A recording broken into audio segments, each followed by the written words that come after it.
Are you ready? Okay, I'd like to call to order the regular board meeting. March. Listen to me.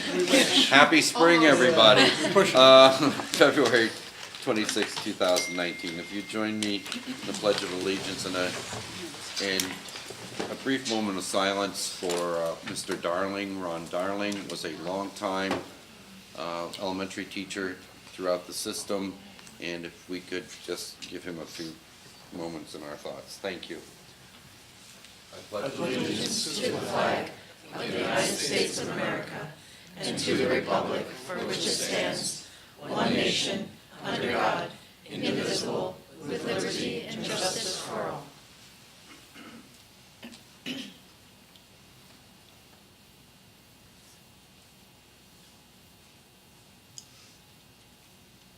And thank you very much.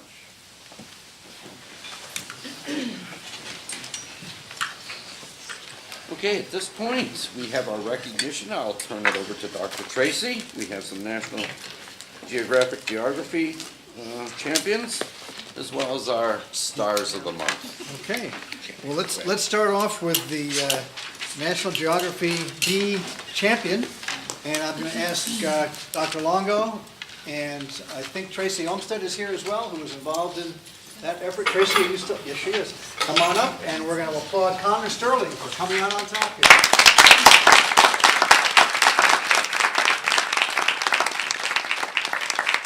Say a word or two about this competition and how important it was to our school? Sure. At Scout every year we have the National Geography Bee, and this year over 900, there are about 990 students, grade 6 to 8, that participated over the course of 3 rounds, and my student Connor, I'm very proud to say, winning the competition, and he had the pleasure of taking a test as the winner, and we're waiting the results from the state competition to see if his score qualifies, and if so, he gets to go to Central Connecticut State in April to compete in the state competition. So we're thrilled for Connor's success and congratulate him if he can.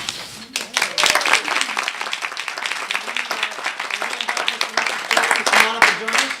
It's okay if your mom and dad come up. I do have for you now 2 pieces, but you will have the whole world in your hands.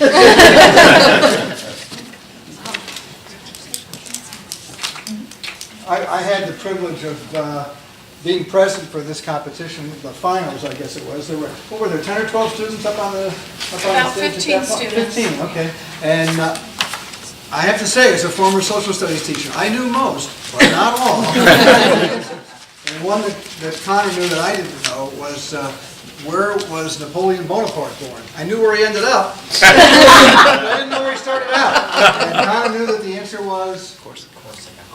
I knew that too. That's why he gets the trophy, and I'm over here shaking his hand. Did you want to say anything? Enough said. Well, congratulations, Dad and Mom, and thank you very much for sharing your son's success. Come on over. Thank you. Congratulations. How about one with the family? We should do that now. Squeeze in there. Could we have them in the middle? Thank you. One more. Thank you.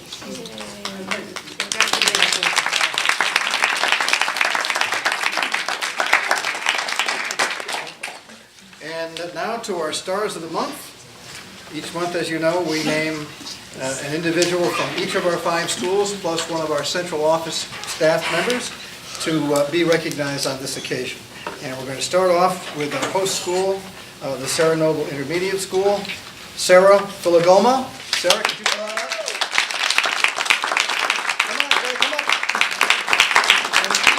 And I'm going to read a little bit about what the nominator said about Sarah and the other folks. Not only is Sarah an amazing teacher, but she's also an amazing juggler. So I think it's our first. She always makes time for the individual needs in and out of her room. She goes out of her way to support students and staff. Sarah always makes time to discuss any student-based struggles and successes. Her dedication to her students is unmeasurable. Sarah, congratulations.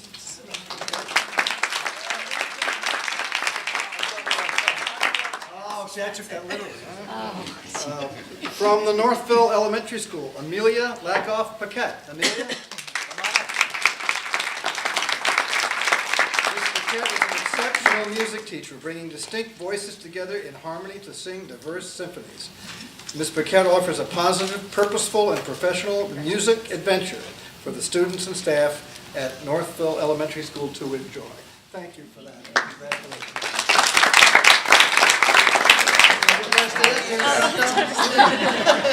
Well, you don't want to leave. Good stuff is coming. Get the call. At the Hill and Plain School, Barbara Marks. Barbara?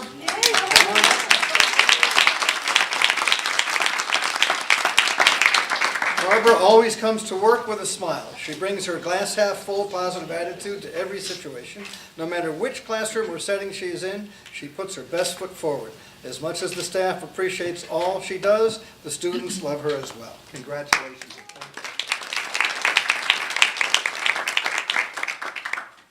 At the New Milford High School, Jennifer Merrick. Jennifer, come on up. Jen is an exemplary teacher who takes her role as a special education teacher seriously. She goes above and beyond to provide the best educational experience for her students. Jen puts her full effort into the classes that she co-teaches and has a true partnership with her fellow teachers. Thank you very much.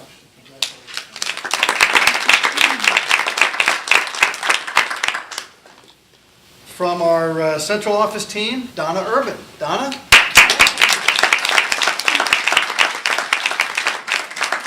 Donna is truly an asset to our organization. She's an effective communicator, pays close attention to detail, which serves her well in her position. I find myself working with Donna quite often, and no matter what the topic, she either knows the answer or is willing to help find it. Donna, thank you. At the end of every school day that sends the messages out saying, the buses are done, all the kids are home safe, and relax. So, and I know you do a lot more than that, but it's appreciated. And finally, from the Scattercoke Middle School, Annetta Valinsky. Annetta?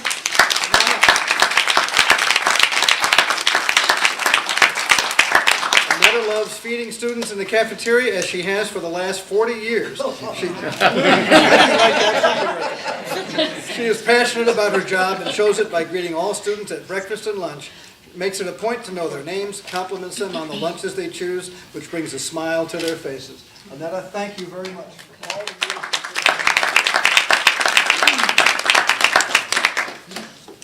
No.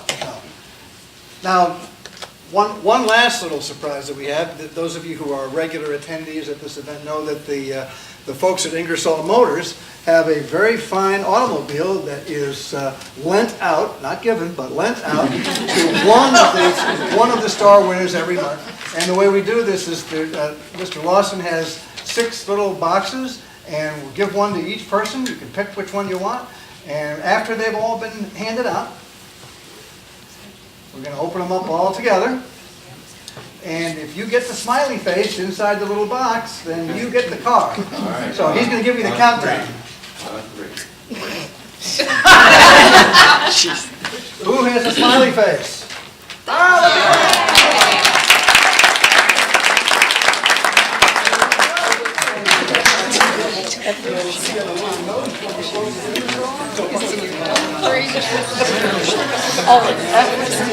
I think that's what she's doing. Well, I was at Central High School. Thank you. I know, I had nothing to do with it. Good advertising out there for us. Yeah. Ms. Chastain is just pointing out, this is the second month in a row that somebody at the central office has been the car winner, so. Okay, at this time, we'll take a very brief recess, please, and enjoy. We have some refreshments for all of you that took the time to come out this evening. Yeah, that is 2 months in a row.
Thank you, everybody.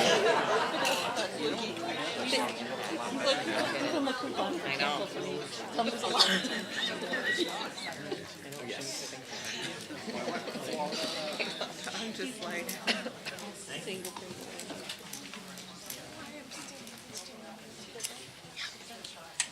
That pretty much wraps him up in a statement. At least he's still in the country. For now. Okay, at this point, we'll entertain any public comment. I see public out there. Any comments? Sensing none or reluctance, we'll move on. Okay, the PTO report. Should we see her too?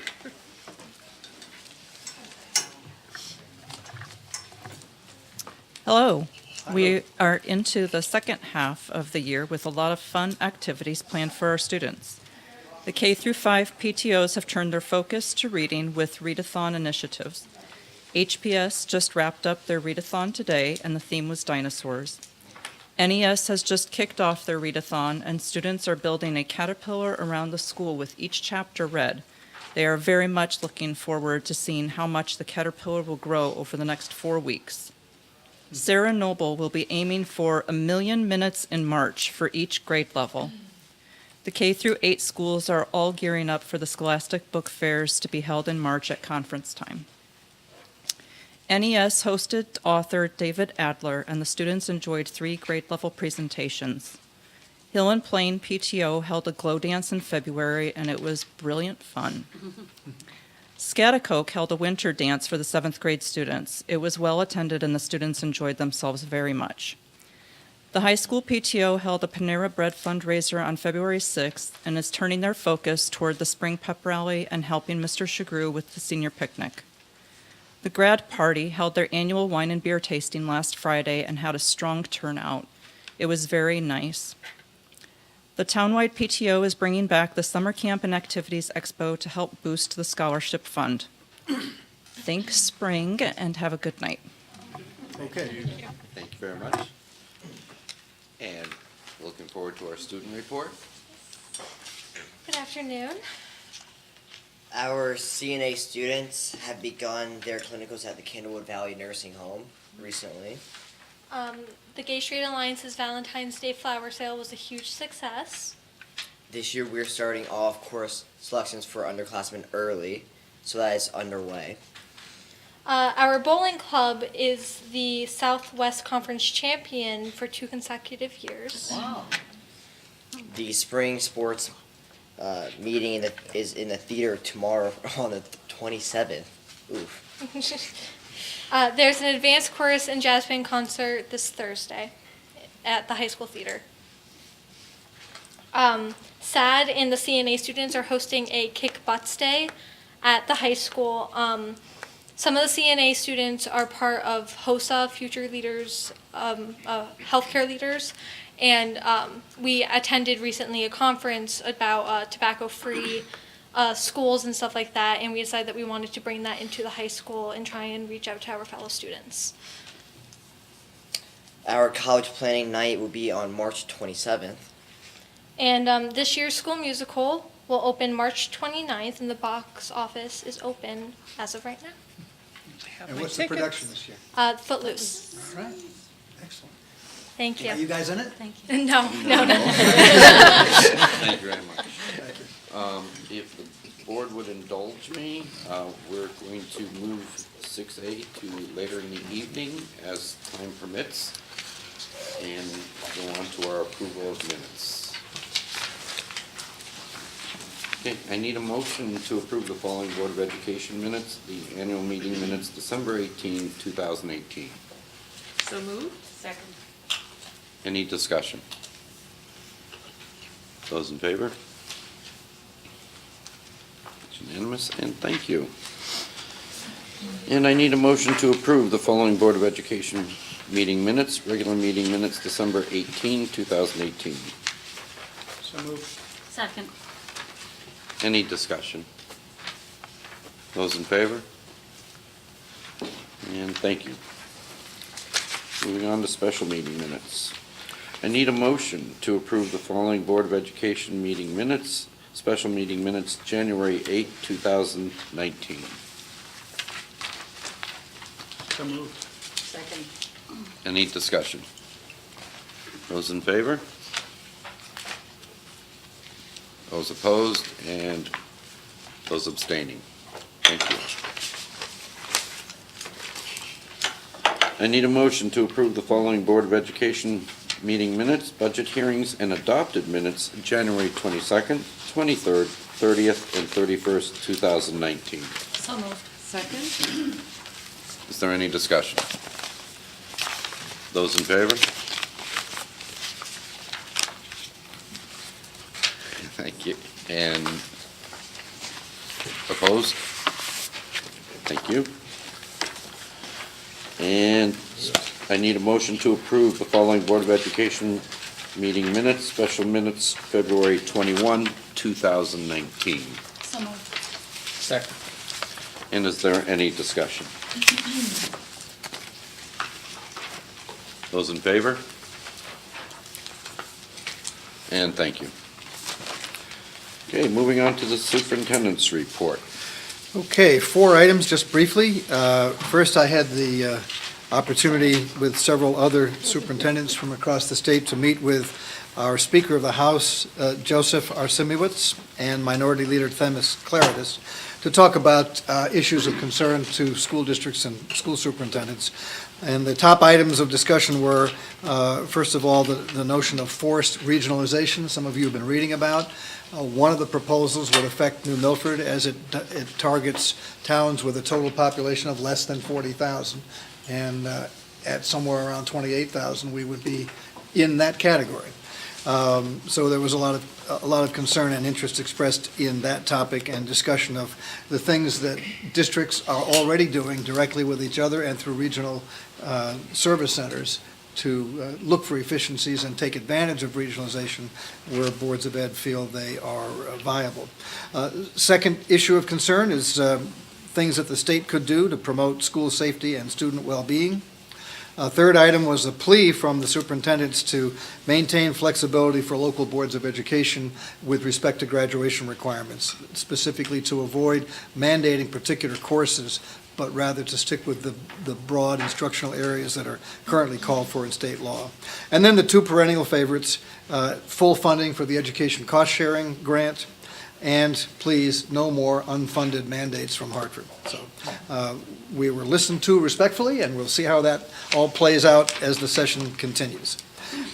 Second, it was my privilege to provide both the staff at the Schaghticoke Middle School and our district's instructional coaches with an overview of William Glasser's choice theory and some important ideas that I have found useful over the years in helping teachers and other educators understand why human beings, including youngsters, do what they do, and how we can influence that behavior in a positive way as effectively as possible. I always enjoy introducing those ideas to people.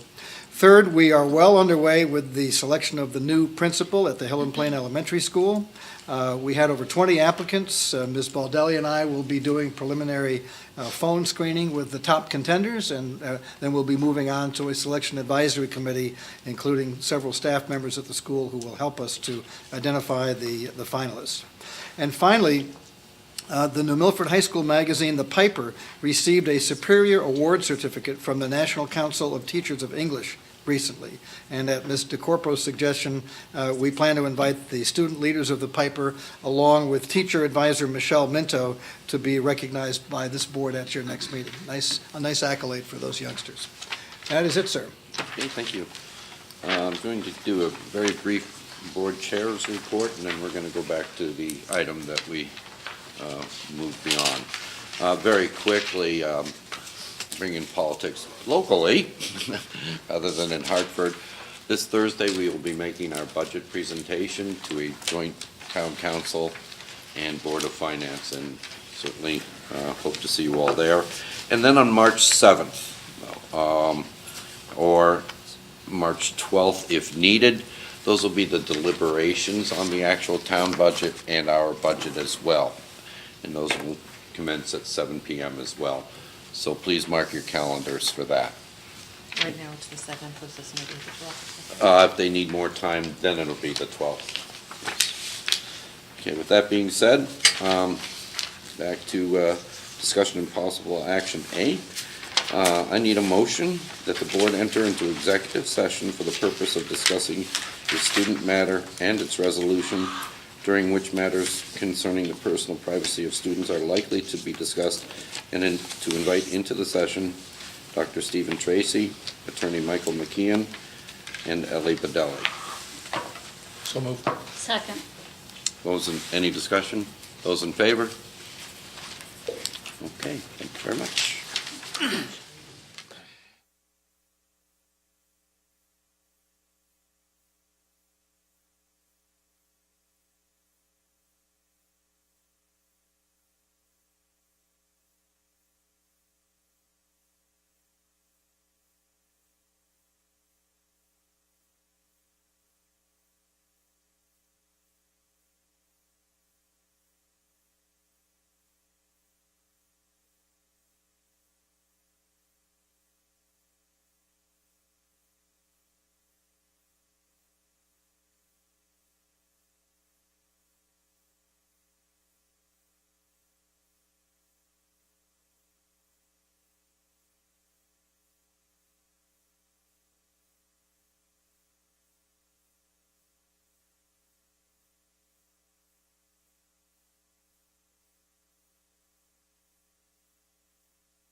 And I'd like to, as a courtesy, move item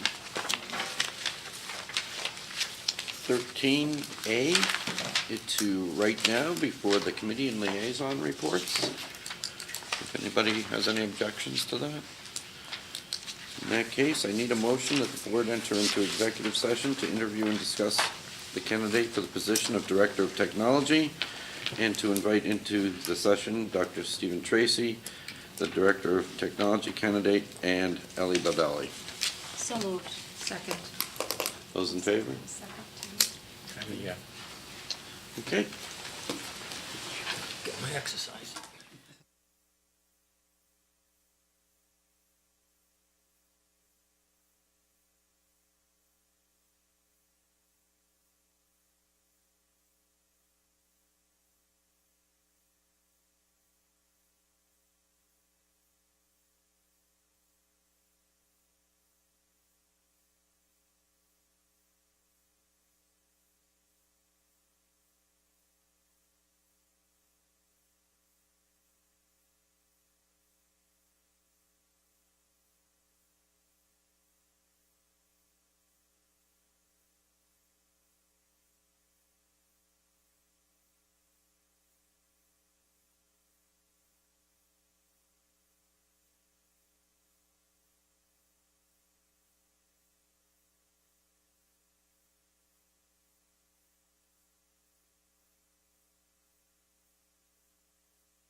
everybody. We'll reconvene. Okay, I need a motion that the Board of Education approve the appointment of Anthony Toma as Director of Technology effective on or about March 27th, 2019. 2018-2019 salary of $101,177 prorated to start date. So moved. Second. Any discussion? Those in favor? And opposed? Thank you. Congratulations. Congratulations and welcome.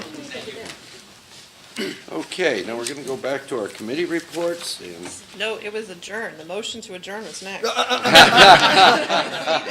agree with, I agree 100%. You second it, Bill? Reorder that? That's how I read this. I mean, if because that's what the secretary says, that's what the secretary says.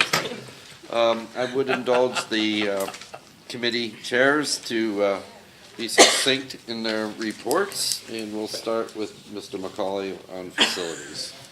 Well, once I get the cookie out of my mouth. I'll be succinct. Snow interrupted our meeting. We weren't able to have another one, so everything that was in that meeting will come up here later. Excellent. Tonight. That was good. That was Next, can I speak? That was quick. On facilities? No, he makes the report. You can question that. Operations. No meeting, it's all moved to this evening. You guys So are doing under a great those job items of here. Thank you for information, I'm honoring sure my we'll have some request. discussion. Okay, policy. So I can have their extra time, right? No. All right, I'll be quick. So we had quite a robust agenda for policy, and you're going to see a couple of items come to the board tonight for a vote. One is the administration of medication. The revisions were provided by legal because of statutory changes, so the board can vote on it tonight, even though it is the first time that we're seeing it. And we also reviewed the regulation of this policy as an item of information. As everyone is aware, we do not approve regulations. We are also going to see 1250 visits to schools and 1321 public performance by students. This is the third time the board is seeing those, so we will be voting on that tonight as well. Some items of information. We had a pretty lengthy discussion about policy 6146, which are the graduation requirements. The time has come for the state to finally move to the 25 credits. We are currently at 26. There needs to be a little bit of a realignment done with what needs to make up those 26 credits. And it's going to affect our current 8th grade class, which is a class of 2023. So there is a little bit of a time sensitivity issue to try to move to get this aligned quickly. So you'll probably see some joint meetings or joint workshops between the Committee on Learning and Policy in order to put these in place. And if anybody wants more details of these requirements, there's a pretty lengthy report from CAPS included in our BOE materials to look through. For those, and Mrs. DeCorpo will be meeting with Mr. Shabru soon in order to start to iron out some of these wonderful details, right? Gifts to students is also up for first review tonight. All legal reviewed the changes and said that they were fine. Fundraising by students, 1324, there were no changes recommended to this policy. It was brought back to clarify that the board is requesting a summary of fundraising activity annually at the end of every year, and there will be further discussions on this. Everything else was moved to our March 5th meeting, and that's it. Okay, thank you. Mr. Shem. Real quick here on Committee on Learning. I want to thank Christine Benson and Denise Duggan, who presented the following curricula. We had Health 1, Sports Medicine, and Animal Health. You'll see those for tonight for approval. And we also discussed the Chippewa Agri-Science enrollment, again in concert with some of our enrollment that we have at Monowog, right, currently. And you'll see in your board packet there, and again, item J here, we'll discuss that a little bit further. And we are currently, I have a conversation tomorrow with Alicia to talk about our next agenda, and we'll have a couple more curricula I envision, but you'll see that on Friday, and that will be noticed for you guys. Okay, thank you. Okay, thank you. At Advance? There's nothing new, just a reminder that the Chromebook cooperative is going to be in the springtime, so we have to keep track of their date, and we have to submit our request to Advance at that point. And with Cave, myself, Dr. Tracy pretty much covered all the legislation that's being considered and or not considered.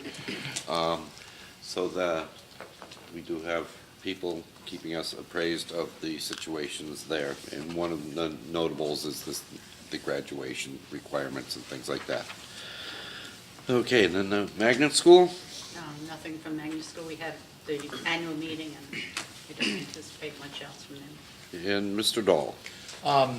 The renaming committee met and we decided not to recommend anything forward. Okay, thank you. All right. Procedural point of privilege. Mhm. Does that mean that the ad hoc is still active, or is that No, mean? it's no longer active. Okay, if you could have that reflected in the minutes and close out that committee, please. Thank you. Okay. 11, I need a motion to approve Exhibit A, personnel, certified, non-certified appointments, resignations, and leaves of absence as of February 26, 2019. So moved. Second? Any discussion? Now, the exhibit that was in our packet is not the updated exhibit. I just want to make sure that everybody's aware of that, because the one person that was added. Let me just look over your shoulder to see. There's two in the packet. There's two. One. Yeah, there's two. Single revision, yeah, the one on top is correct. That's the one we received. There's a second revision. I do Oh, believe. I'm sorry. Yep. Yeah, there were two in your Yeah. packet. There's To two. make sure Yep. that has, yeah. Yes, Okay. okay, perfect, sorry. All right. Okay. It's the one that has 3 resignations Yep. under A, that's the one that we're operating on. Okay. Right, Ally? Yes. Okay. Any discussion? Joe? We're losing more and more coaches on a regular basis here. We are, for different reasons, yes. Do you have a question that you want me to? No, I guess it's more of a comment, I apologize. Okay. Yes, Just sir. so that you do know that every time they leave, that Mr. Lipinski does inform me of the reasons that they're going, so we do have those there. Yes, sir. No, I'll defer. Pardon me? I'll defer. Okay, thank you. Okay, any further discussion? And those in favor? Thank you. Okay, and if the board would indulge me, I would like to move letter H, the Lillis oil tanks, to, just before we get into the monthly reports, and if I could speak to that request. It does tie in with some of the monthly reports, so we felt that it would be appropriate to put it there. If I might And I'm going to turn it over to Dr. comment, Tracy. Mr. Chairman, and thank you for making that adjustment. On your purchase resolution, which you will get to next, you will see a request to pay $5,000 to the Pembroke Pumping Service for work related to the oil tank project. And I know what a challenging and controversial topic this whole oil tank thing has become, so I didn't want to simply proceed to a vote on a resolution with several lines in it, and then for someone to find out later on that, oh, there was oil tank money in there. This was a discreet and necessary service that was provided by Pembroke on an urgent basis when we discovered the sewer line, broken sewer line under the old oil tank. And so they came in on short notice, they rendered an important service, and in my opinion, they deserve to be paid. Mr. Monrette is here if you have any further questions about that. I just wanted to call your attention to that item before you got to the purchase resolution. So would you like the financial questions added at the time of the monthly reports, or would you like them now? No, it's fine. Related to the oil tank? Yeah. Sure, we can Right have them now. now, yeah. Yeah. So the purchase order request for $5,000, that is part of the original motion from the town, that is still part of the dollar amount allotment of the 105? I believe, Based on your memo? Yes, Okay. that is coming from the 105, but it wasn't expected at the time the 105 was I allocated. understand, to but the that is where project. it's coming from. Correct. it's I just part of the wanna be clear. 105, but it's beyond the 97,000 bid for the But it's still project. under the threshold of the original June motion? Yes. Yes. Okay, I just wanted the board to be clear on Yep. that. Can I expand upon that? Absolutely. So that is the invoice, but there are other financial aspects of this project that are still open to about $60,000, correct? It could be more than that. to about 6, I understand that. Yeah, and if I might, just in response to Yep. that, this project, unbeknownst to the district administration or to the town or the town council, none of us anticipated the ledge and sewer problems that were encountered here. I suppose a related question is, could we have? There were more exhaustive pre-tests that could have been done at considerable expense. For the oil tanks that you're dealing with at Hill and Plain School and at Lillis and at Sarah Noble, easily tens of thousands of dollars could have been spent on more elaborate ways of finding out what else could be in the ground. And we could talk about whether that would have been money wisely spent for projects that are typically fairly straightforward. I say typically. This one wasn't typical. But typically, with an oil tank replacement, you dig up the old tank, you take it out, the hole you need is already there, you put the new tank in where the old one was, and you cover it up. So one could debate whether it would be worth spending $20 or $30 or $40,000 on a project that should be that straightforward to find out about clay pipe that doesn't show up on ground penetrating radar or do all kind of borings or things like that. Having said that, this project encountered substantial unanticipated costs for the contractor. I don't know that everything the contractor has submitted ought to be paid. We're not paying anything tonight to the main contractor beyond the bid price. But the additional request will be substantial, and then that will have to be evaluated. One thing I do know is it's not going to be zero. It's going to be a substantial amount, and it will only be recommended to you to be paid when Mr. Monrette and I are convinced that the prices are reasonable. That said, this $5,000 goes to a separate contractor who came in and did a discrete service at our request. We have Pembroke and Anchor Yep. I can continue since you've moved that up on the agenda. So, to be clear, that'll take care of those, that purchase order. Eventually, we'll have to have the conversation, and I'm not here to get into the unexpected expenditures, and we know that this has been a project that had been just plagued with issues and surprises. But there is a financial aspect to this that the board is going to have a conversation over. What's the progress of the work at this time? Where are we? For that, I'll ask Mr. Monrette to comment. So we are almost done with the project. All that remains is the original scope of work to pipe the new tank into the building, obviously finish covering it with soil and fill, and then paving in the springtime once the weather permits. And what's the anticipated time of that next step? Well, I think the meeting with the vendor and Dr. Tracy, we're trying to find out some of the financials for change order number 2. I would imagine that's going to be a component, that's why I'm asking. That's right. So we've been having conversations with the town to figure out avenues to pursue as far as paying the vendor some of the incurred costs that were unforeseen. Can I ask you a quick question? I don't know, Dr. Tracy or any, is this project considered a new construction or maintenance? That is a very important question. I could say, the $64 question or the $64,000 question. It was my original impression, and I think our original impression, that this was a maintenance, a renovation. However, some folks on the town side believe that it might be categorized as new construction. I'm not an expert in the fine point of how you argue that out, but the town folks did say to us that they wanted to press that case to see if it could be categorized as new construction. The reason is it has certain implications for prevailing wages. Okay, I was just curious. That ball is still up in the air. Okay, all right, thank you. So basically, we're waiting, right now, we'll approve this $5,000. It's 5,000 only. Oh, yeah, I'm aware, and there's I saw the ARCO route, I saw all that.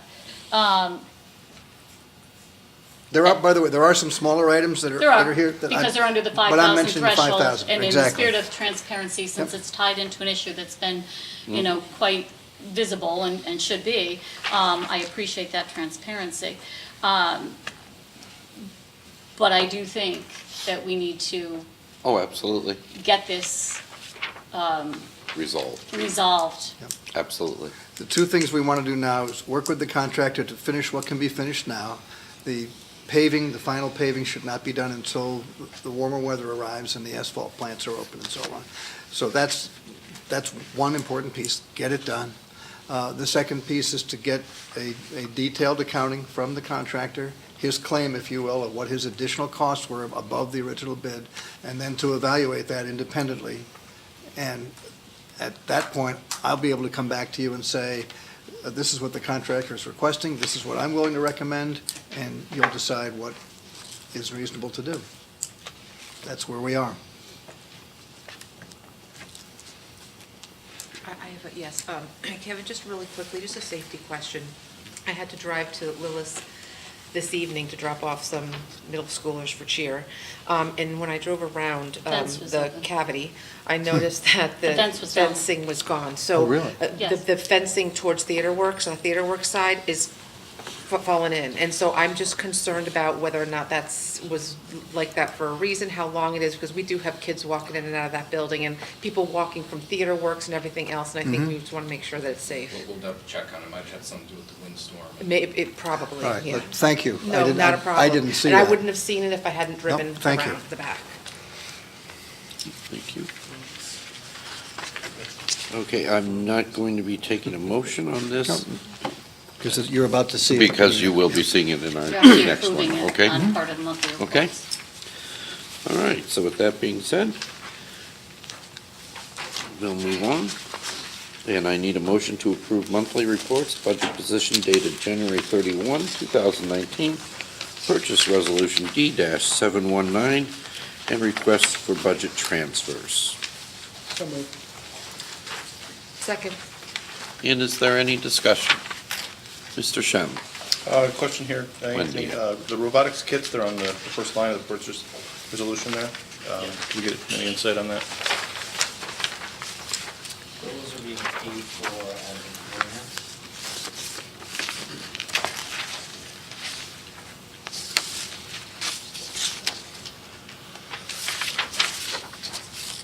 That's the high school. Yeah, Perkins, Yep. yeah. Right. Paid for out of the Perkins grant. You have a specific question about what's being Well, actually. the only reason I ask is because I remember last month when we looked at budget, there was discussion on some robotics kits for, no, but I believe there were robotics kits for the Milford, for the high school club. So I'm just wondering if this has anything to do with that, or if it's Perkins, it's Votech.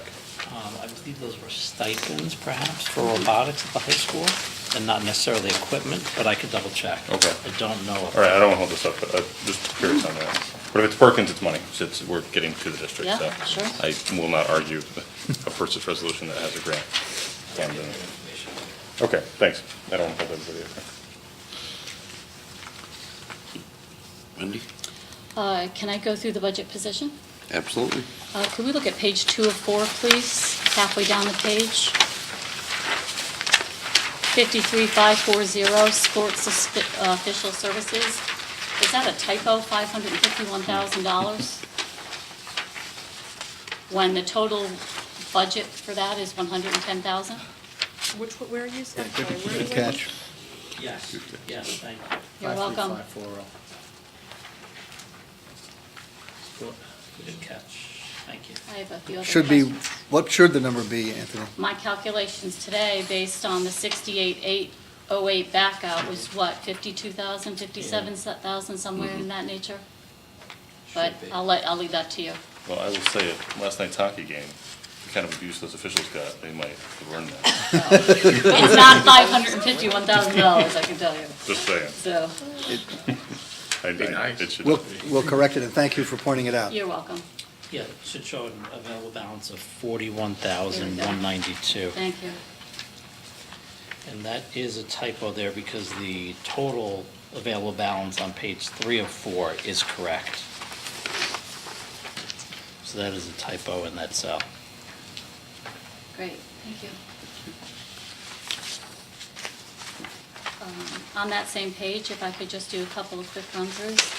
Under curriculum development. Our encumbrances are 6,000 and our balance is 52. Do we have an idea of how we're getting that number?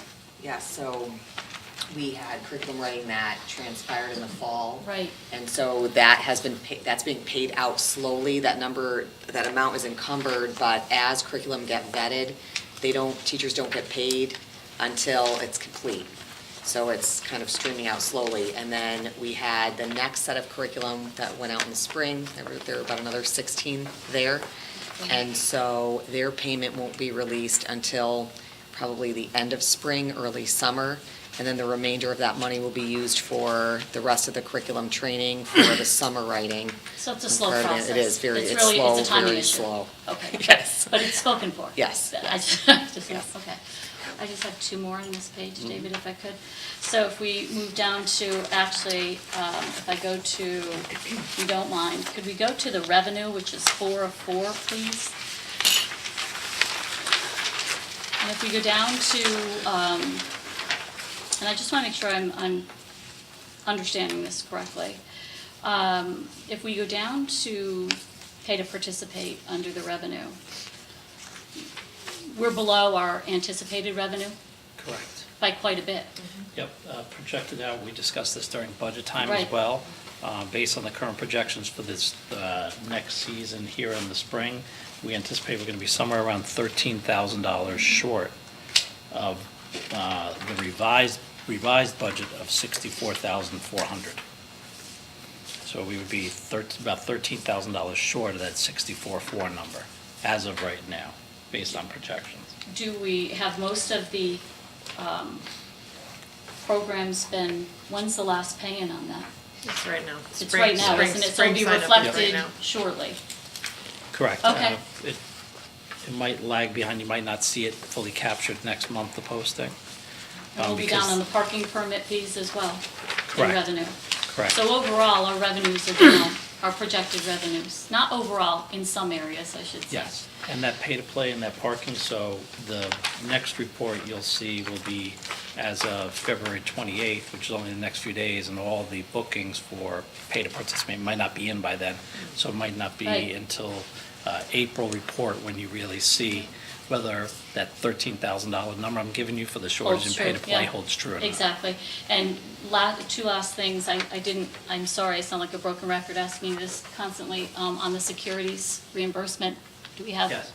How are we doing on that? I just had, the state had more questions for me even today on some of the items that I provided feedback. It's been going on for the last few months, and they told me this is their final review of the documents. They were asking questions about timing of paying some of the bills to see if they truly qualify or not. I fired off the last email today Perfect. to the contact at the state. And then just one last question on the overall, page 1 of 4 on the actual budget position, page 1. If we look at where we are now in the certified salary account, we've already identified some of our turnover savings, if you will. Correct. We have $115,000 in there. Mhm. Just so the board is aware, last year at this exact same time, we had $489,000 in that account. Yep. So there's a substantial differential for a variety of reasons. But And I'd also like to, that's a good point there, I'd like to also bring up that in the teacher's new contract, they have the, Ms. Baldelli might be able to help me with this, the provision for sick leave. Loyalty program. Sick leave loyalty program. So Ms. Baldelli and myself have been working on that and tracking who has given notification based on what we have today on the possible retirees that has a cost exposure of, $50,000 to $70,000 additional. So if everyone who had given notice actually does leave at the end of the year, what they're entitled to is somewhere between 50 and 70. So if you wash that up against the 115, where balance is pretty low. that is really one of the lowest that I can recall in a long time. And they, Ellie? Correct me. if I'm Sorry. wrong. But they have until March 31st to rescind. March 1st, March that's what I 1st, was just, okay. we haven't had an opportunity, Anthony and I, to speak today, but we've been getting, I sent out a reminder Okay. over this weekend, and a handful who said they were going to have now rescinded. Okay. So it's not going to be as Okay. high as all of Sure. them, so. Right. So that's why I was giving you the range, and that's also why we were discussing the I'm sure. 1920 budget for turnover savings, that we ratcheted that down by $100,000 that was in the superintendent's proposed and then preserved here in your board adopted budget. Thank you. You're welcome. That's it for me, David. Okay, those in favor? Thank you. The gifts and donations. I need a motion to accept gifts and donations for PTO Exhibit B in the amount of $16,649.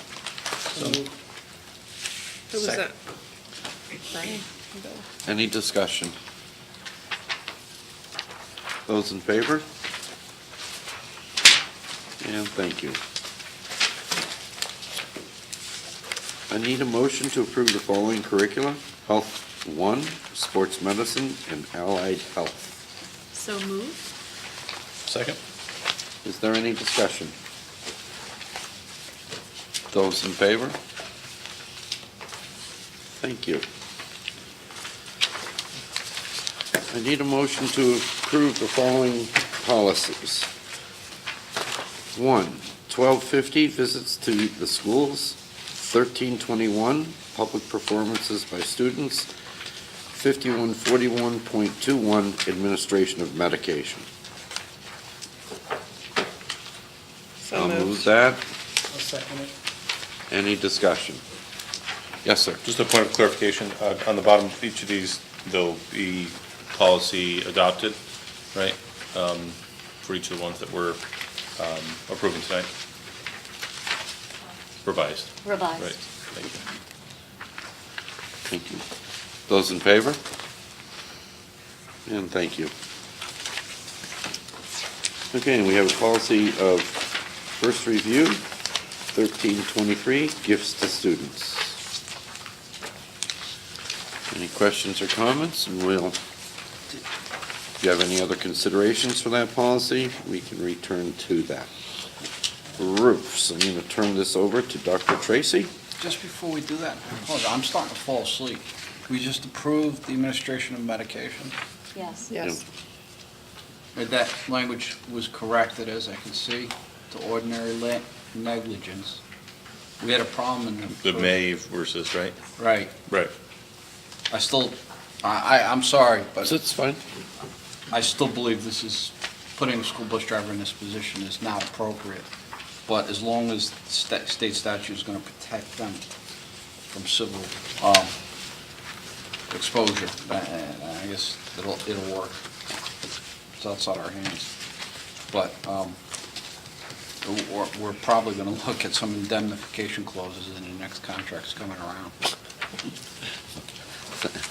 Thank you for your insight. Try to keep- Sorry about, it's getting late. I'll do my best. We'll try to make it a little more exciting. Okay, this is really good stuff. And, okay, what do we got?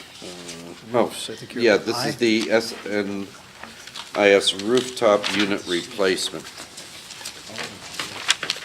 Okay, yes, just a brief comment, and then Mr. Monrette can elaborate. This unit is one of 6 units on top of this building. It is past its useful life. In fact, I think it's no longer functioning.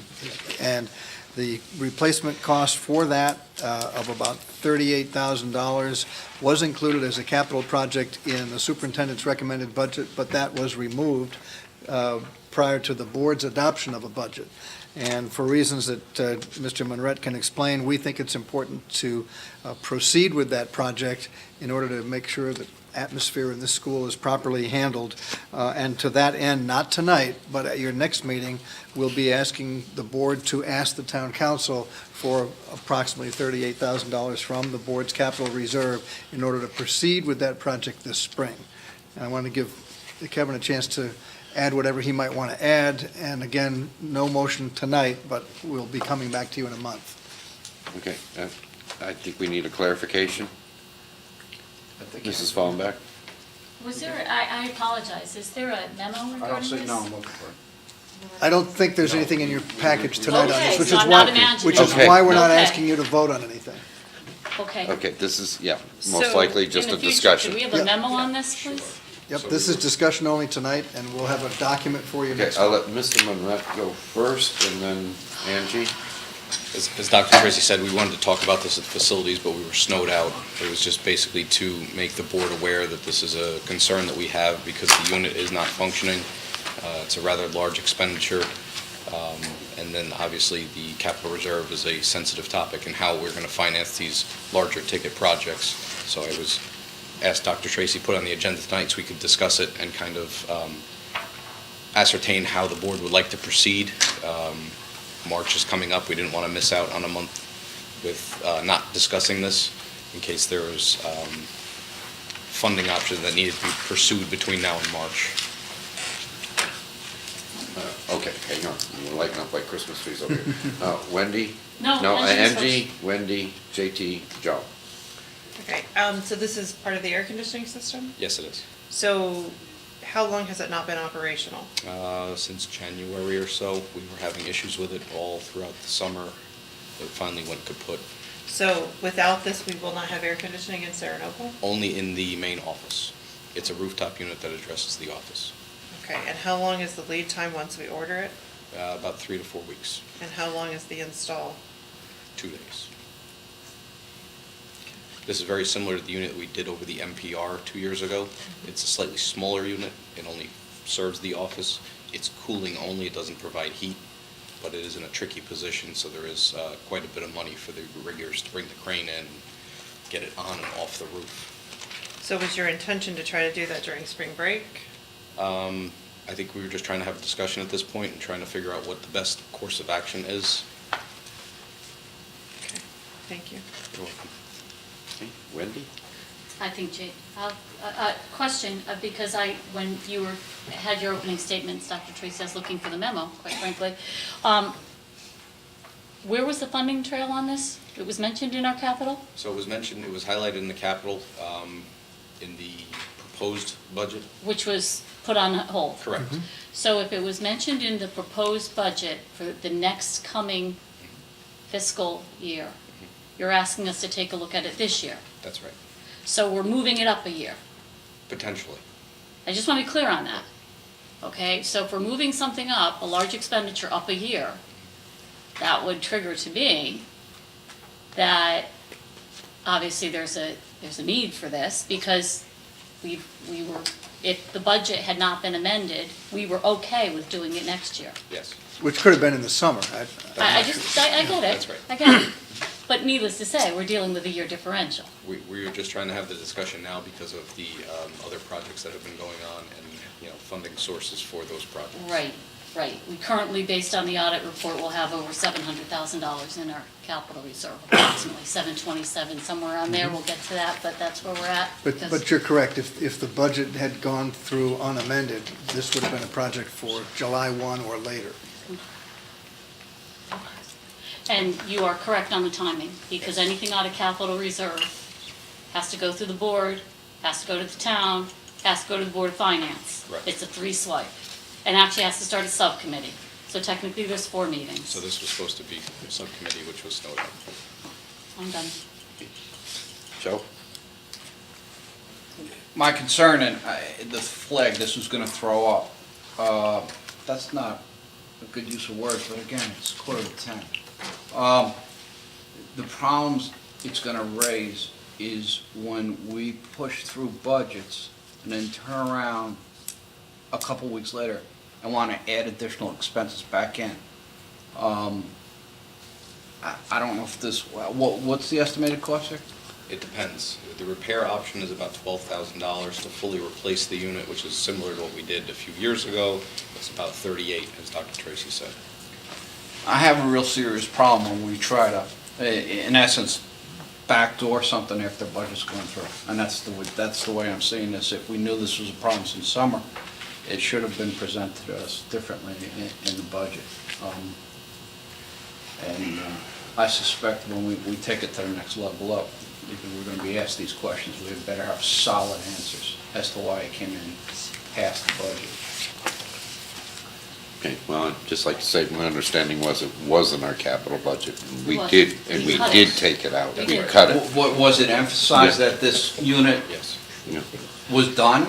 Did we hear that this unit was not functioning in January? I believe I spoke to it in I called attention to it during my presentation. Then it's on us, the Board of Ed. Yeah, well, This it's not being added to the budget, it's a request from our capital reserve, which we'll get to later in the It's a evening. budget request for the following fiscal year. Right, it wouldn't Not happen. the current fiscal year. Right, right. If we were to act on it now, it would come out of the current fiscal Right. year, out of the capital reserve, Correct. placing it now, 2019. The budget that we amended and adopted as July a 1. board is July 1. Yeah, sure, absolutely. JT, sorry to take away your. No, it's fine. I think, yeah, we gotta give a crack, like Wendy said, through facilities and bring it through that process. I think bringing it here, we're gonna have too many questions and we don't have information in front of us, so. Okay. Thank you. Just bringing it to the table there. Okay.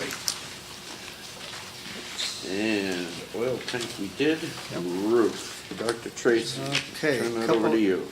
Just, no motion for you tonight, just an update. I have communicated, along with some board members, to the mayor, our desire to have a building committee for these roof projects, given the substantial nature of the work and the multi-million-dollar cost of each. And that, of course, rests with the mayor to make those appointments. So that's number one.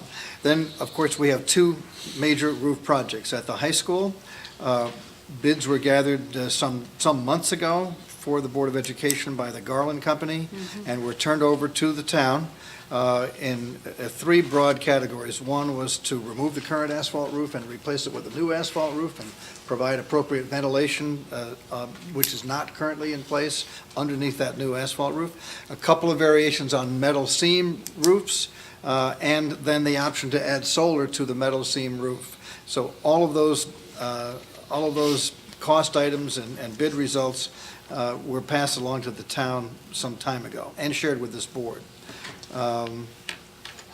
The town subsequently showed interest in a fourth option, which was shingle over shingle, just taking the current asphalt roof and putting another course of shingle over that, which you can do one time. Can't do that a third time, but you could, in accordance with code, put another course of asphalt shingle over what's there. And the town has agreed that they will scope out and come up with a price, presumably through some kind of bid process, for what that would cost.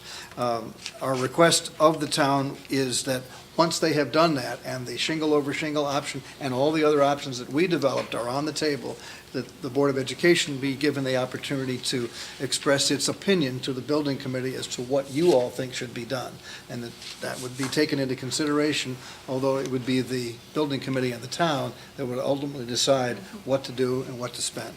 So that's the story on the high school roof. On the Sarah Noble roof, we provided some time ago a budget estimate to the town, which was developed, I think, a year ago, Kevin, by the Garland folks. So we did not do a hard bid, but we did what we thought was a responsible budget estimate, and that has been turned over to the town. And the building committee, once constituted, would have to decide whether to proceed to an actual bidding process for that, or how they want to go forward. So that's where we stand, and I reminded the town finance director earlier today of all of that in a memo describing the urgency of both of those projects. So unless you have questions, I have nothing else on roof. All right, I have done some minor look at numbers in terms of financing the metal roof with the shingles, and I've just given it to I Anthony. mean, with the solar. On solar roof.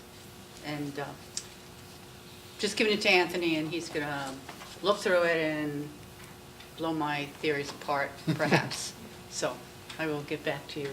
And then I also did go into the mayor's office today and say if he was looking for a committee on the roofs, I would be happy to volunteer for it, either personally or as a Board of Ed rep. Thank you. And the Chicago Agri-Science enrollment, again, I'll turn that over to Okay. Dr. Tracy. And I'm going to pass something out to you that you have seen before if you were at the committee meetings on this topic. No vote requested tonight, just an update. This is at the Committee on Learning. Right, Okay, yeah. So some of you have seen it. right. And I'm not asking for any action on it tonight. I spoke earlier today with Superintendent Bennett up in Region 12, and we are not quite together on the number of New Milford youngsters that would be admitted to the program next year. The proposal that I have shared with her and that we talked about with the Committee on Learning is the one that's before you, that we, New Milford, would commit to 20 seats to ag science programs, and that would be the total of Nonawag and Chippewa during this transition period, where after 4 years, we will be totally with Nonawag, but in the ensuing 4 years, we'll have, in the case of the coming year, 12 students at Nonawag, and therefore up to eight at the Chippewa program. So, as I say, she and I are not quite together on those numbers yet. So I want to give her, she asked for a couple of days to talk with the people that are trying to pull their program together. Obviously, they're trying to hit certain enrollment and budget targets, and I want to give her the courtesy of a couple more days to iron out what she thinks she can do. But right now, she's aware, and the committee has seen this particular document. I think our average enrollment in ag science at Woodbury over the last few years has been about 18.25 to be exact. And so, from my opinion, committing to 20, it more than meets this board's obligation to encourage participation in the program. That's all I had to say. If you have some questions. Bill? Okay. Did she I know there was 13 of our students applying. That's what we were told, right? 13 applied? Okay. Because let me just, there was a paper, in the paper, they mentioned they had 75 enrolled students for next year, and they were having the curriculum meetings, I think next week, one evening. I was just curious, how many of those 75 are New Milford kids? Because my big concern is they're looking to get a certain number for their budgetary. And if we have 13 apply and they take all 13, then that's gonna, and we have, 12 still going to Nonawag, that's gonna be over the 20 that we budgeted for. Well, that's. Yeah, I know that's why, but I'm just That's saying. precisely I what wanted this to- is. But they said they had 75 enrolled, so I want, did all 13 that applied from New Milford get in? And if they did, then how do you decide which 5 don't go forward? I can tell you that in my conversation with Superintendent Bennett, that final admission decisions, at least for the New Milford cohort, have not been issued Okay. yet. And she was kind enough to call me today, so we have a few Okay. days to work it out. But Alicia, you may know more than I do on this So topic. she let us know that there were 16 applicants actually to the program. We don't know where the others may have come from. I have questions regarding if they're coming from the other agri-science, the other school. 10 of our students qualified, not out of those 16 applicants. 9 would be freshmen, and there's 1 sophomore. So it'd be more than the 8 that, So there would be 10, right, which is more than the 8. okay. And that's why we're not quite done with this conversation. But I've Right. certainly let her know the concerns that you just expressed and the notion that I thought this arrangement would be the one that would be acceptable to us, pending, of course, your decision. So we're not taking a vote on this because Right. we're not Done. But just, again, for procedural purposes, because I am not on the Committee on Learning and kind of went through the back door to get my information on some of what was going on here. When this does come to the board, it'll come in the form of a contract. That'll give us a clear picture of where we're Yes, going. That's my intention. I would appreciate that, because when this came before operations in March 1st of 2016, we were told there was no contract required. It was clearly stated to the board at that time, so it was left rather ambiguous, so I'd like it cleaned up. And I'm appreciative of that opportunity. Does this have budgetary implications? Yes, it does. There is I a just- per pupil cost, and this is why I'm concerned about the total and maintaining some control on your part over that total. The cost is $6,823 per seat, times however many students are in the program. And right now, our expectation is that 12 would be in the program at Nanawag, and the remaining 8 would be at Chippewa. And I don't know if that number has been revised, if that's a current number that could be going up slightly for next year, but that's the number I have, $6,823 per pupil. And what do we currently have allocated for this? Anthony, do you know what we budgeted? I think we budgeted the 20 students, right? seats. Yeah. Okay, so we're covered, so to speak, For the 20, for the 20. right. That's what's in the budget for next year. That's for what I just want to be clear 1920. on. Yeah, by the time I come back to you on this, I'd like to be able to come back and say, here is an arrangement which I'm told the Region 12 Board is also prepared to adopt. I'm not quite there yet, I'm trying to work it out with. I can assure you, I won't sign anything without your authorization, we'll put it that way. Hold you to it. Yes. Just a quick question, does that include transportation or? On the transportation front, I'll let Anthony comment, but I think we've figured out a way to handle the transportation without any additional expense. Yeah, we inquired with All-Star, and they said that they would not charge us any additional transportation costs for sending now to the 2 different programs. They said that they would do it as part of our current contract, but there's no guarantee that in the next iteration of the contract, we're currently in the second year of a 5-year. So in the next contract, it might be up for negotiation again. Joe? JT, do you have a question? No, it was about the bus, because we talked about that on Committee on Learning. You've heard me say that. I think this was great. I wouldn't limit it to 20. And I don't think we do enough to encourage students to do more of these tech programs, particularly when New Milford still has a large agricultural farming industry. 20 is not enough. And then we need to encourage and sell this to students. There's no loss here. It's just benefits for everybody. And we talk about not doing enough for trades and pouring everything into everybody going off to college. And this is more of a trade. Although there are incredible college programs for this also throughout the country, 20 is not enough. And I'd have no problem allocating money for all of it, as many students as we want to send there. Because we don't do enough for this type of program. Thank you. Whatever guidance you all want to provide to me, if that were to be the prevailing sentiment on the board, that would change the conversation with the other districts, so. Yeah, I think we need to find out what our budget is first. But, we can certainly have those conversations. We're Well, not- you know what? I'd be the first person over to town council if we wanted to spend 30 people over to push them and push our budget higher. I'll sell it. in a Well, that's gonna heartbeat, put it because in. we don't There we do go. enough for this, Yeah. for STEM programs in this school. David, can I just add to that? Part of the conversation, Joe, too, that we had was, I think, building that 20 around what our historical average has been at Nanawag and who we have sent. And I think, as a board, we want to look to this new program. Nanawag has been a proven program for years, and students know what they're getting into. I would be somewhat reticent to put all of our eggs into a basket where we don't even know what that program looks like right now at Chippewa. It hasn't even started yet. So, again, I would be cautiously optimistic, and we actually might draw more students in because it's going to be a little bit more proximate to a lot of our neighborhoods on that side of town thinking. But let's not just say, yeah, let's go all in, and then find out the program doesn't meet the needs of these students. What, are you telling me that this is a state put together this program, and the state doesn't have its act together on what it's going to do academically here? It's a little bit, it's not the ag program Right. that it is at Nanawag. Yeah. Right. It's different. It's a Ag different science focus even. focus, and there's no model of this in the state right now.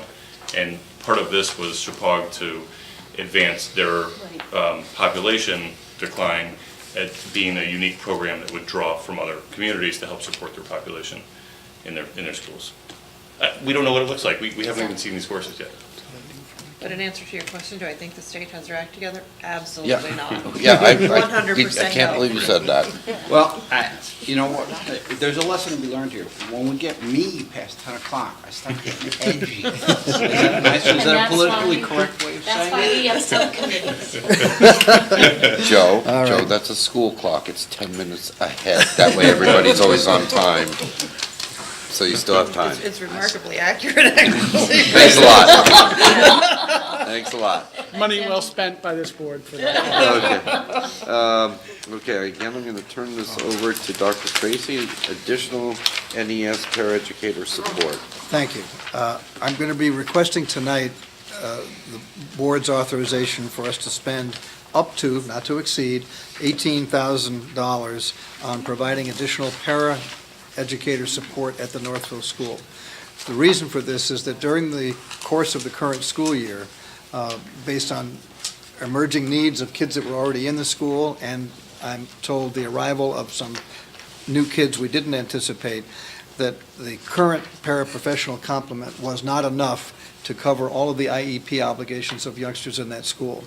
I asked Principal Murray to go back and look at the schedule and look at the para team that she had and present a schedule that would show all of us the extent to which current staff was not adequate to cover all the hours of service to which we were obligated.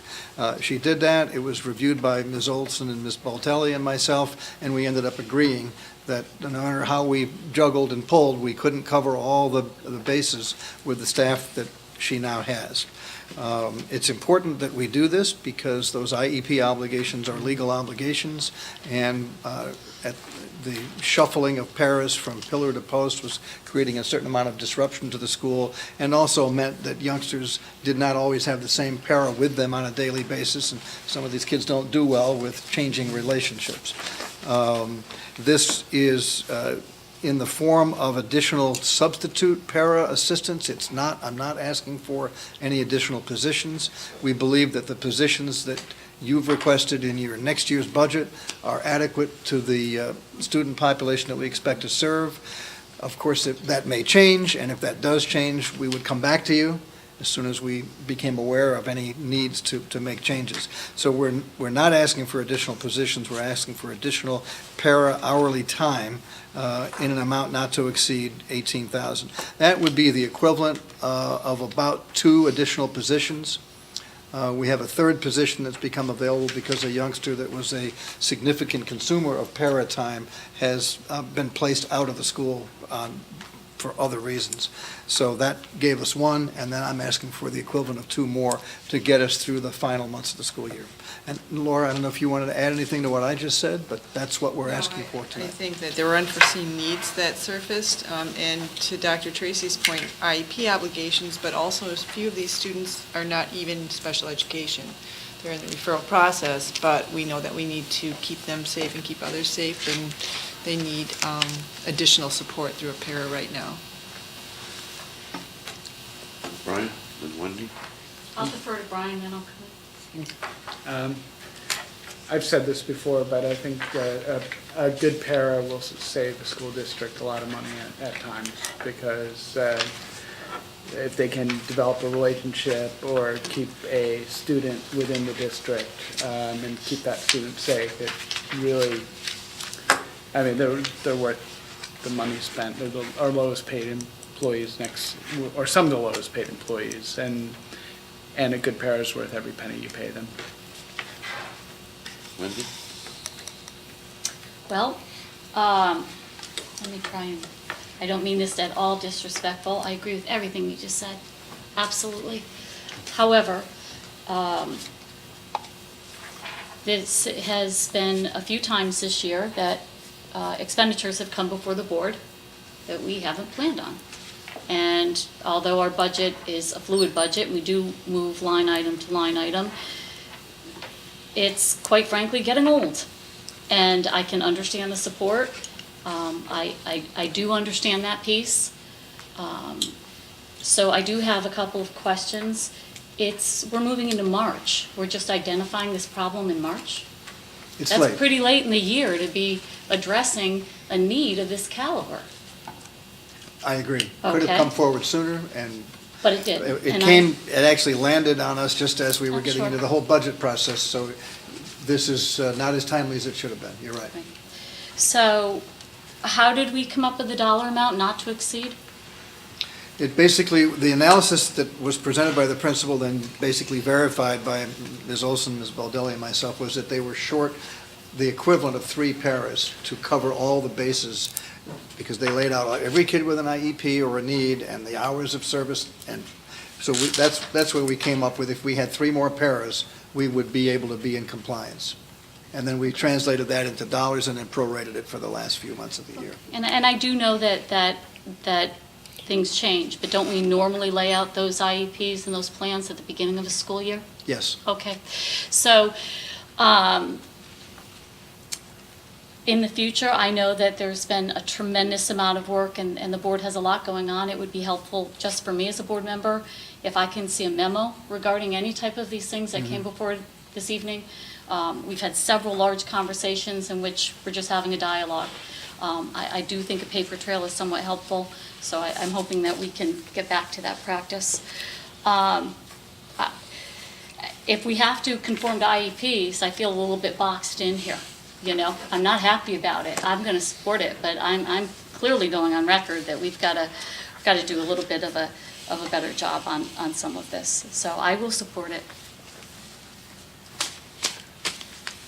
Mr. Dahl? Has there ever been an audit for the entire district on the paras? In other words, could there be paras in another building that could be transferred over if they weren't needed for our special ed kids? If IEPs change, kids are sent out? I mean, you know, is that a possibility, or is that like a pipe dream from a Long Island guy? Ms. Olson, what do you think? Well, I can answer that. Every year, we assess the needs, and we look at the overall FTEs of our paras. When we hire them, in fact, we say you're not hired for our school, you are hired for the district, and you will be transferred based on the needs of the students. So there's that understanding. But with that said, we transfer paras and student care workers mid-year sometimes, end of the year very frequently, and it's all based on the needs of the students. Some of the unanticipated things, though, that we can't account for, students moving into district. And in the Northville situation, they have a district-wide program as well. So we had 2 students transferring from Hill and Plain over to Northville this year. So there were a lot of variables, and to Dr. Tracy's point, you know, Mrs. Murray did look at data very closely, and she looked at needs, and she did the best that she could in terms of filling those gaps. And there still are really 2 full-time positions that need to be filled. Thank you. 2 questions. One, it sounds like this number's arrived at from a prorate to the end of the year. How does that then set us up for next year as a budget? This doesn't appear that it was a budgeted item. These were budgeted items at the time when we met in January. So my question would be, will that then be a request to amend that budget for these, or could there be a reallocation of that? I'll take that one. We'll have an opportunity to adjust our budget later in the year, so I think we're jumping the gun here. Yeah. And at You'll that, see it again. and at that point, we can do, based on recommendations from the central office as well as other buildings, where we can go. Because I'm hoping that we're going to be adding programs. Right. My second question is, do we advantage ourselves to look at the enrollment numbers of the 2 schools? Again, I always go to parity between Hill and Plain and Northville, and I know we have a larger population in Northville. And perhaps the needs that we're seeing in Northville, again, I could be totally wrong about this, but we could have more needs that we can't meet with staffing because we have a higher population there. And again, this is for the community to consider, you know, looking at some sort of balance between those 2 schools so that we have parity. I think what we're looking for is equity. That's what we're looking for. Parity, that's the way I would always play it. That's what we're looking for. Exactly. It's possible to equate one with another. But I think There's the population, if different I remember correctly, is about 120 Correct. more at Northville compared to Hill and Plain right now. So, you know, would we be asking for 3 paras if that population was lower and if we didn't have some students moving within schools? It sounds like there was a program change maybe. Or is this a volatile nature too? Are we talking about kindergartners who are coming with plans and we didn't even see that on the radar and now those are on the radar, you know? This is largely, really entirely individual student driven, not school-wide enrollment driven, but individual kid need driven. We did transfer 7 staff, certified and non-certified, from Hill and Plain over to Northville for the beginning of the year based on the, increased attendance or enrollment. So, always adjusting. Any other discussion? Okay, I need a motion. Provide up to $18,000 for IEP paraeducator support for the Northville Elementary School. I will move it. I'll second it. Any further discussion? Yes, sir. Can I just say too, I feel, Wendy shared this and I agree with the sentiment. I feel like a lot of times when we're put into a box here, right, and we have a statutory obligation legally for services. Correct. And we need to meet those. And while I will vote in favor of this, I think it's worth public understanding that these aren't really decisions we have in so many cases. This is one of those. Thank you. Those in favor? And opposed? Thank you. Okay, we'll move on to items of information and discussion, if you have any. Field trip report. I just have a quick question. Mm-hmm. The, Alicia, I'm not sure, I think this falls under you, there was, the field trip for Schaghticoke, 6th to 8th graders to Wisconsin Middle School Unified Arts, what was that? Just give me a second. That's There's a lot of okay. them, so I have to find it.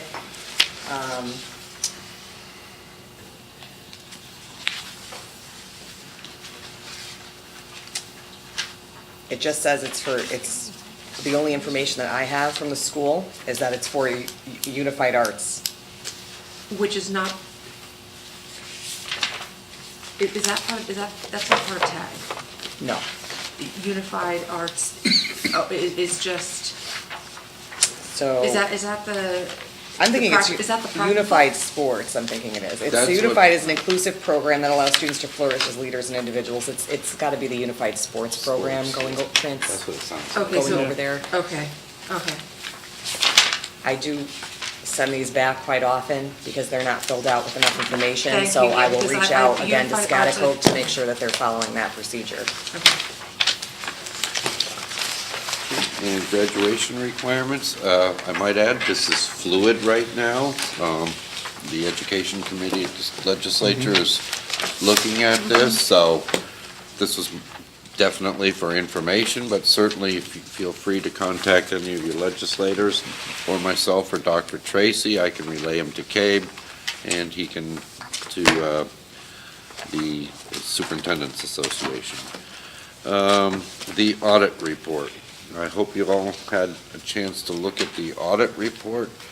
I think one of the unique things is that the $450,000 that was transferred from this school to the town enabled the town to finish in the black rather than in the red. And I do want to thank you for your cooperation in working with the town on that. And hopefully we can have cooperation like that as we move forward. Angie, then Wendy. I just want to say again, I know I said it before, but that was a conscious effort on our part Yes. to get that money. We didn't just have that money laying around, it was extra. We consciously didn't fill positions, we consciously didn't purchase things so that we had the money to do that. I want that noted. I thank you. Duly noted. Well, Wendy? there's another component to that. There was also, $371,000 of litigation. There was also, we collaborated with the town on, which this is it's probably Well- the best audit report we've had. It's an excellent audit report. I don't mean to interrupt you, Yeah. but that does affect our next item of information being the capital reserve, which, from my experience, is very, very low. And if we could, and if we had those other funds, then we wouldn't have to have such strenuous arguments cutting it from the proposed budget of $89,000 and things like that. just so that we can understand where all the chips fall in place. Before all those chips fall, we have to make sure, the town and the board, that our house is in order, and the auditors have clearly, time and time again, have said it is. And this report has no material weaknesses. The report has only gotten better over the years. And clearly, it was identified, some of the board's role in that. And I think it was a conscious effort on, some of the costs, freezing of some of these accounts to get to where we got to. And it's a very good report. Yes, sir. And if I could just, on that very positive note, thank Mr. Giovannoni and Yep. also Kathy Sanders for the daily attention that they give to your financial position and the handling of money. This sort of report does not happen by magic. It happens by lots of work every day by Anthony and Kathy and the rest of the team over there. So thank you for that. If it were not a positive report, it would be getting a lot more attention than 4 minutes at 10:15. You know that. Thank you. And capital reserve, Anthony, our official number as of tonight. 727. Yep. Jerry Lewis telephone. The memo that was provided that would have went to, again, operations was provided in this packet.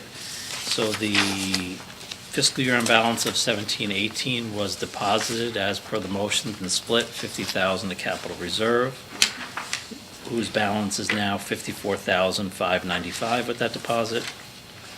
And our Board of Ed capital reserve got the remainder, $277,903. So the total balance in the capital reserve for that piece is $728,982. And the memo connects the prior approvals from Town Council and Board of Finance. Thank you. And I appreciate that memo, Commissioner. Yes, sir. Anthony, quick question. This number, the capital reserve update, is that a number that's difficult to extract? Or is that something that, that's a call over the town and say, where are we? I could run a Munis report at any It's time. identified in its own munis number with the Yep. 01, and the turf field has its Okay. own munis number with 03. We do have to check on deposits and withdrawals, if that's what you're asking. No, this is a leading question. I know where you, We can, this is one of the numbers that is sort of on the cash account is on the town books. I have access to it to run the reports, and if you remember, a year ago or so, this account was mingled with town capital items, turf field, and our true Board of Ed capital reserve. And we have, through working with the town finance director, we've now split that out into 3 separate distinct buckets, so we can track each one of these separately. The reason I say that is, I know operations does a nice job, probably bringing this through, and those in operations probably have a better handle of exactly kind of around where capital reserve is. I'm wondering, I just saw a tiny bit of real estate on the bottom of your 4th page here. I'm wondering if there's an opportunity for us to maybe list some of these additional accounts, just kind of as a position statement, while it's not budget year. I don't know if, I don't want to rock the boat, but it might be. What accounts? Well, I'm just thinking, like, capital reserve is one for us to kind of keep our eye on. Maybe the turf field account. You mean on the monthly reports? Yeah, See, I'm what just saying, there's a little bit, look at this, there's a little bit of space right here. Excel spreadsheet could probably handle that, right? Should have used a bigger font. Yeah, and I would appreciate that. I will refer that to I think it's a great the idea. operations I mean, I chair said where you can. forever that our minutes tell the story. So They if do. somebody is looking for our capital reserve balance, Yep. they can take a look Sure. and pull up on our website all of our attachments. We are extremely transparent, and everything that this board is seeing tonight in public pretty much is out on our website. So that's why it's really important to have those numbers out there. So starting next month, I could start putting that on there for the 2 accounts, basically Great. turf field replacement Well, and the capital reserve, or which is just like the I'm kind capital. of hesitant on the turf field because I'm not sure whose account that Right. is. That's the town account as well. Maybe we just start with capital reserve and then. Yeah, I think take it from capital there. reserve for right now. Done. Who said operations was hard? I mean, it's not a problem. And then we are transparent about that. Yeah. Anytime there is a deposit or withdrawal from there, I'll update. Usually it's only the monthly That's a good point, interest that Jason. gets added to the account, but we'll put it on there. But, I mean, like, we're talking about a $12,000 repair or a $38,000 replacement. I mean, that's a good number then to understand, okay? what are we working here, you know? And are we talking about a repair? Or we might be talking about a repair if we have $300,000 in that account, but. Because otherwise you don't see a capital reserve update unless we have a project in front of us. That's right. Or an Or audit we ask for it report, every which is month. why you're seeing it now. So it's a good idea to take a look at it every month. It is good. Thanks. It's a good suggestion, JT. And the important dates for the New Milford Public Schools, 2019 and 20. Do you have a set of dates? Oh, excuse me. And I just wanted to know, is this on the website? I don't think we've put it up there yet pending Will be. this discussion. Yes, I believe it is. Is it? It's up there, because it's not something we vote on, it's just. Right. Yeah, so it's Items of public. interest. Yep. This, I will be coming back to you this spring with a specific calendar, week by week, day by day, reflecting these key dates. Excellent. Great. Excellent. Okay. Make a motion to adjourn? If I could entertain a motion to adjourn. There it is, I got it. All in favor, signify by Those in leaving the favor? room. Thank you. Thank you very much, everybody, Thanks, for your everybody. patience.